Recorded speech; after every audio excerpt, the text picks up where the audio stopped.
नमस्कार।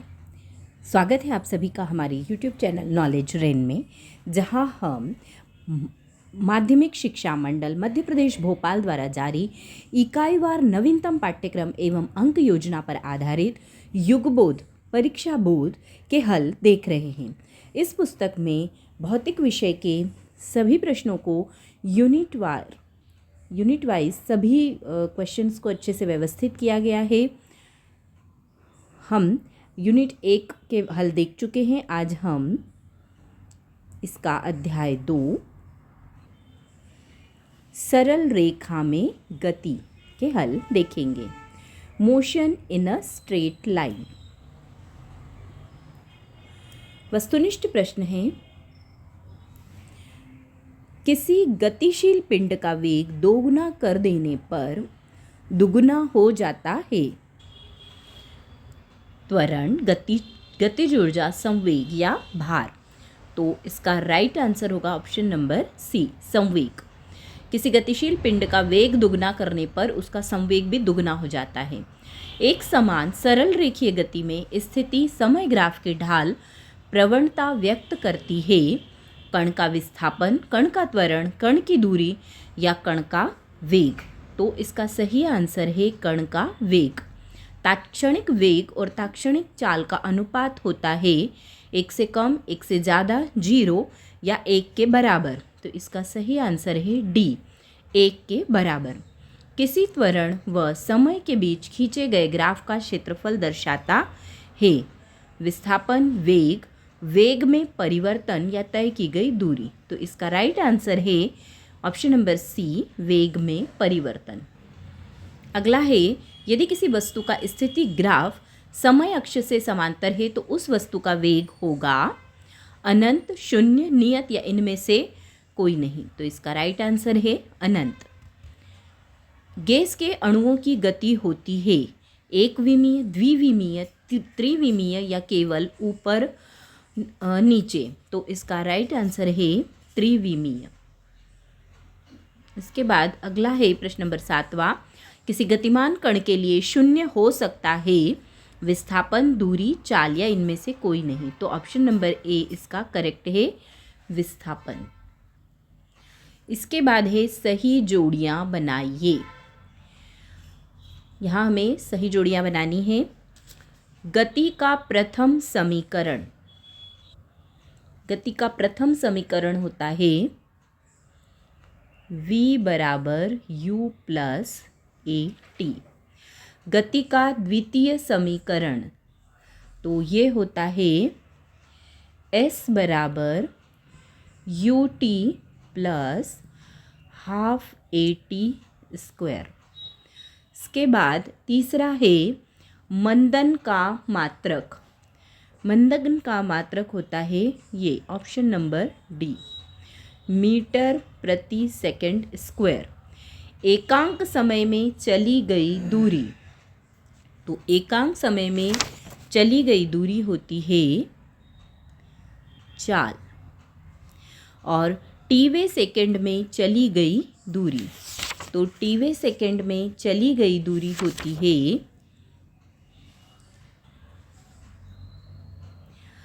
u plus half a 2t minus 1। ये है ऑप्शन नंबर ए।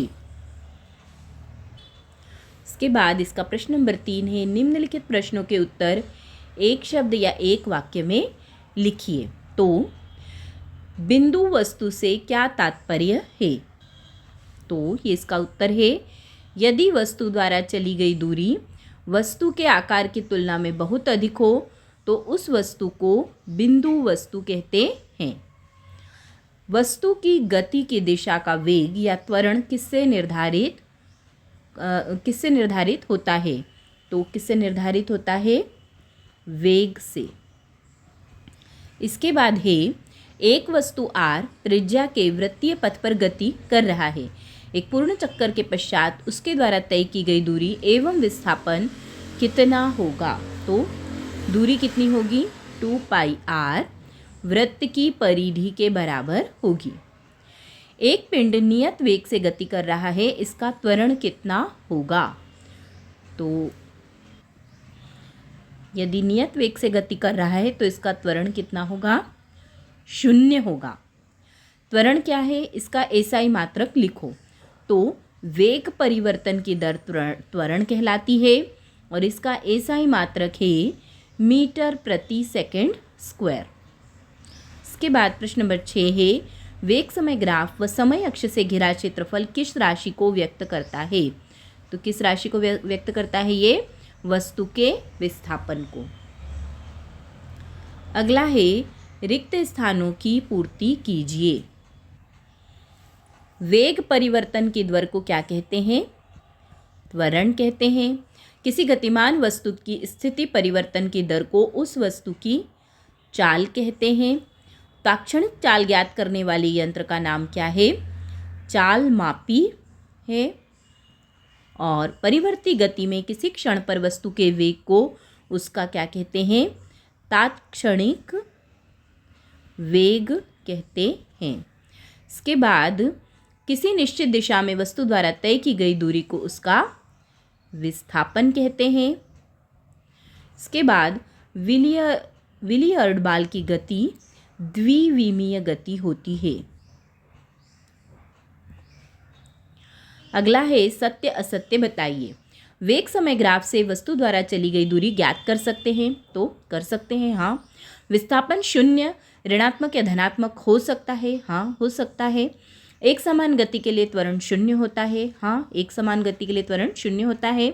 यह संभव है कि दूरी 0 हो किंतु विस्थापन 0 न हो, ये संभव है। इसके बाद है लघुत्तरीय प्रश्न। विस्थापन एवं दूरी को परिभाषित कीजिए। तो विस्थापन क्या है? किसी वस्तु की प्रारंभिक एवं अंतिम स्थिति के मध्य की न्यूनतम दूरी को विस्थापन कहते हैं। दिए गए समयांतराल में किसी वस्तु द्वारा तय किए गए पथ की लंबाई को दूरी कहते हैं। अब कारण है, प्रश्न नंबर 2 है, कारण सहित बताइए कि क्या किसी पिंड की गति में त्वरण हो सकता है यदि वह एक समान चाल से गतिमान हो? तो हाँ, क्योंकि चाल समान होते हुए भी गति की दिशा में परिवर्तन हो सकता है। वह एक समान वेग से गतिमान हो नहीं, क्योंकि वह एक समान वेग से यदि गतिमान है तो नहीं होगा, क्योंकि वेग परिवर्तन की दर को त्वरण कहते हैं।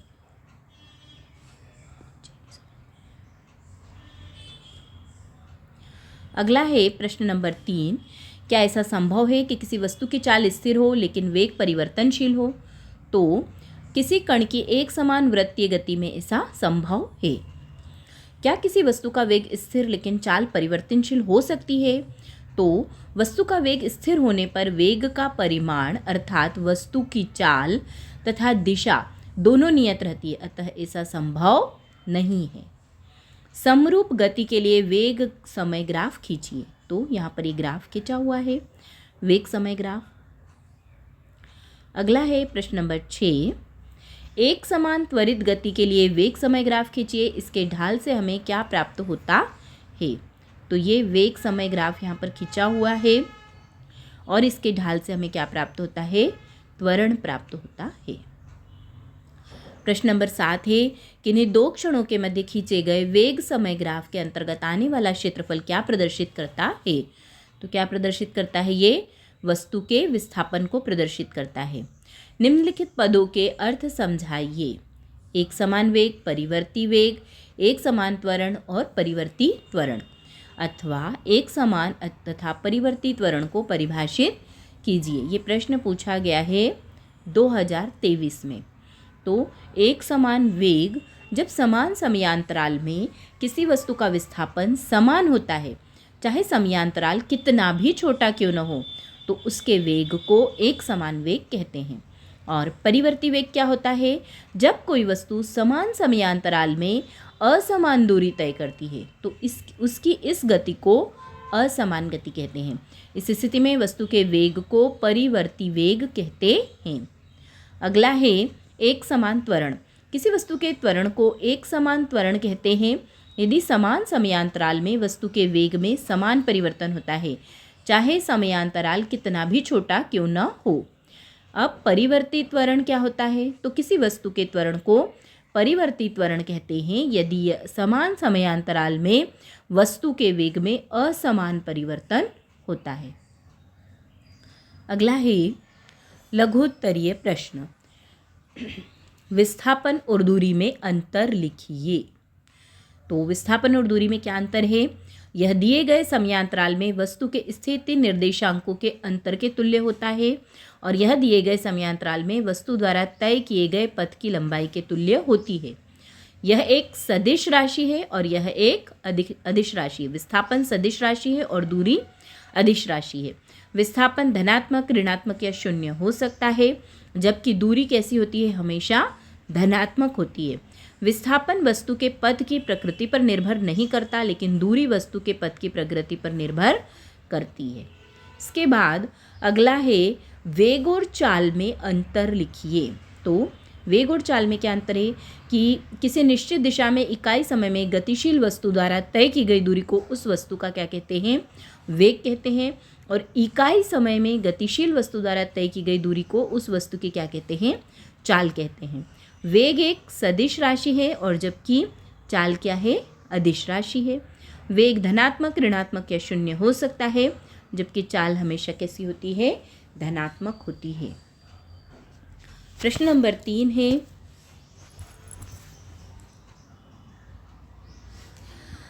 नीचे दिए गए गति के कौन से उदाहरणों में वस्तु को बिंदु वस्तु माना जा सकता है? 2 स्टेशनों के मध्य बिना किसी झटके के चल रही कोई रेलगाड़ी। तो यहाँ पर 4 स्थितियाँ हमें दे रखी है। एक तो ये हो गई। दूसरी बी में दिया है कि किसी वृत्तीय पथ पर साइकिल्स चला रहे किसी व्यक्ति के ऊपर बैठा कोई बंदर। और तीसरी स्थिति दे रखी है जमीन से टकराकर तेजी से मुड़ने वाली क्रिकेट की कोई फिरकती गेंद। चौथी दे रखी है किसी मेज के किनारे से फिसल कर गिरा कोई बीकर। तो जो स्थिति ए और स्थिति बी है, इन स्थितियों में वस्तु को बिंदु आकार का माना जा सकता है, क्योंकि रेलगाड़ी द्वारा तय की गई दूरी उसके आकार की तुलना में अधिक है, और इसी प्रकार वृत्तीय पथ पर बंदर द्वारा चली गई दूरी अधिक है। बंदर को एक वस्तु बिंदु वस्तु माना जा सकता है। अगला है प्रश्न नंबर 4। कोई खिलाड़ी एक गेंद को ऊपर की ओर आरंभिक चाल 29 मीटर प्रति सेकंड से फेंकता है। गेंद की ऊपर की ओर गति के दौरान त्वरण की दिशा क्या होगी? किसी गति के उच्चतम बिंदु पर गेंद के वेग का व त्वरण क्या होंगे? और गेंद के उच्चतम बिंदु पर स्थान व समय को x बराबर 0 व t बराबर 0 चुनिए। ऊर्ध्वाधर नीचे की ओर की दिशा को x अक्ष की धनात्मक दिशा मानिए। गेंद के ऊपर व नीचे की ओर की गति के दौरान स्थिति, वेग व त्वरण के चिन्ह बताइए। तो पहली जो स्थिति है कि गेंद के ऊपर की ओर गति के दौरान त्वरण की दिशा क्या होगी? तो गेंद गुरुत्व के अधीन गति कर रही है, तो गुरुत्वीय त्वरण की दिशा ऊर्ध्वाधर नीचे की ओर है। इसके बाद दूसरा वो पूछ रहा है जो कि इसकी गति में उच्चतम बिंदु व गेंद के वेग में त्वरण क्या होंगे? तो उच्चतम बिंदु व गेंद का वेग 0 एवं त्वरण का मान कितना हो जाएगा? 9.8 मीटर प्रति सेकंड स्क्वायर ऊर्ध्वाधर नीचे की ओर। इसकी गति के उच्चतम बिंदु पर गेंद के वेग व त्वरण क्या होंगे? तो ऊपर की गति के लिए स्थिति एवं वेग ऋणात्मक और त्वरण धनात्मक होगा। गेंद के उच्चतम बिंदु पर स्थान व समय को x बराबर 0 व t बराबर 0 चुनिए, है ना। तो क्या हो जाएगा? नीचे की ओर गति के लिए स्थिति, वेग, त्वरण तीनों धनात्मक होंगे। प्रश्न नंबर 5 है, नीचे दिए गए कथनों को ध्यान से पढ़िए और कारण बताते हुए व उदाहरण देते हुए बताइए कि वे सत्य हैं या असत्य। एक विमीय गति में किसी कण की किसी क्षण चाल 0 होने पर भी उसका त्वरण अशून्य हो सकता है। तो हाँ, ऐसा हो सकता है, ये सत्य है। मुक्त रूप से गिरते हुए कण की प्रारंभिक चाल 0 होती है, किंतु उसका त्वरण क्या होता है? 9.8 मीटर प्रति सेकंड -2 होता है। अब दूसरा है, चाल 0 होने पर भी उसका वेग अशून्य हो सकता है क्या? तो यह असत्य है। यदि चाल वेग का परिमाण होती है, अतः चाल 0 होने पर वेग भी 0 होगा। अगला वो पूछ रहा है, चाल स्थिर हो तो त्वरण अवश्य ही 0 होना चाहिए। तो ये सत्य है। एक विमीय गति में चाल स्थिर होने पर उसका कोई त्वरण नहीं होगा। इसके बाद अगला है, डी वाला, चाल अवश्य ही बढ़ती रहेगी यदि उसका त्वरण धनात्मक हो। तो ये भी कैसा है, असत्य है। यदि प्रारंभिक चाल ऋणात्मक दिशा में हो तो धनात्मक दिशा में त्वरण होने पर चाल घटेगी। यह तभी संभव होगा जब चाल और त्वरण दोनों धनात्मक दिशा में हो। अगला है, ग्राफीय विधि द्वारा गति के द्वितीय समीकरण का निगमन कीजिए। तो एक समान त्वरित गति में वेग समय ग्राफ एवं समय अक्ष के बीच घिरा क्षेत्रफल वस्तु के विस्थापन के बराबर होता है ना। और यहाँ पर ये पूरा इसका हल हमने दे रखा है, आप देख सकते हैं यहाँ पर ये पूरा इसका उत्तर है। इसके बाद अगला है प्रश्न नंबर 7, ग्राफीय विधि से गति के तृतीय समीकरण का निगमन कीजिए। तो यहाँ पर ये इसका हल दे रखा है।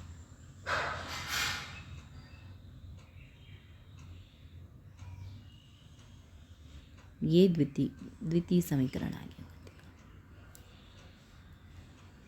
अगला है दीर्घ उत्तरीय प्रश्न है, समाकलन विधि से गति के द्वितीय एवं तृतीय समीकरणों का निगमन कीजिए। तो ये यहाँ पर ये हल दे रखा है इसका।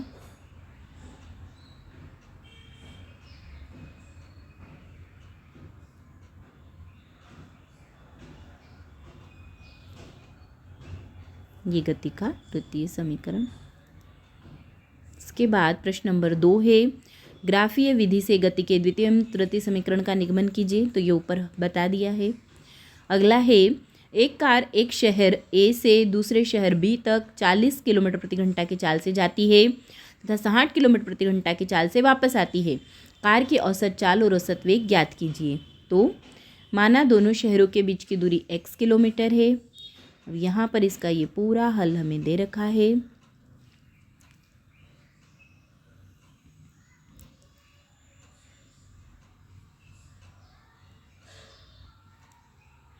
इसके बाद अगला है प्रश्न नंबर 2, सीधे राजमार्ग पर कोई कार 126 किलोमीटर प्रति घंटा की चाल से चल रही है। इसे 200 मीटर की दूरी पर रोक दिया जाता है। कार के मंदन को एक समान मानिए और इसका मान ज्ञात कीजिए। कार को रुकने में कितना समय लगा। तो यहाँ पर ये हमें हल दे रखा है इसका।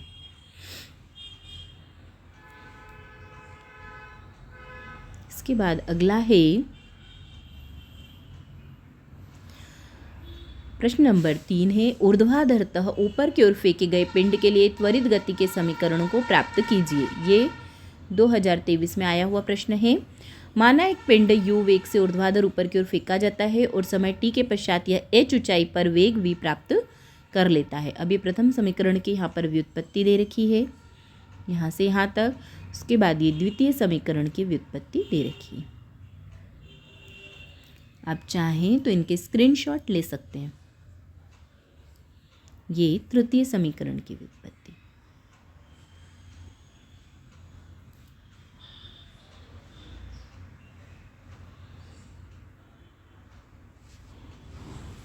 इसके बाद प्रश्न नंबर 4 है, एक महिला अपने घर से प्रातः 9 बजे 2.5 किलोमीटर दूर अपने कार्यालय के लिए सीधी सड़क पर 5 किलोमीटर प्रति घंटा की चाल से चलती है। वह वहाँ सायं 5 बजे तक रहती है और 25 किलोमीटर घंटा की चाल से चल रही है। किसी ऑटो रिक्शा द्वारा अपने घर लौट आती है। उपयुक्त पैमाना चुनिए तथा उसकी गति x ऋण t का ग्राफ खींचिए। तो यहाँ पर ये इसका हल दे रखा है।